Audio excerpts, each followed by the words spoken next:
أعوذ بالله من الشيطان الرجيم. بسم الله الرحمن الرحيم.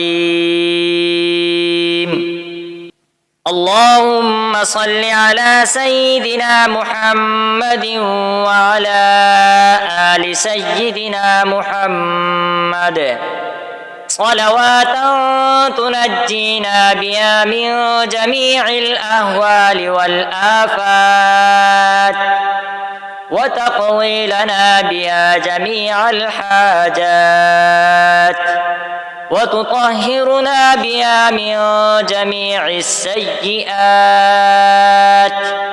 وترفعنا بها عندك أعلى الدرجات وتبلغنا بها أقوى الغايات من جميع الخيرات في الحياة وبعد الممات، إنك مجيب الدعوات ورافع الدرجات ويا قاضي الحاجات ويا كافي المهمات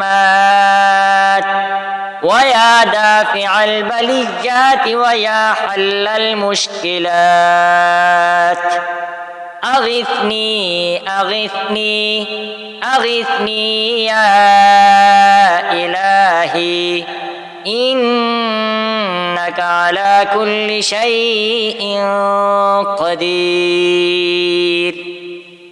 اللهم صل على سيدنا محمد النبي الأمي وآله وبارك وسلم.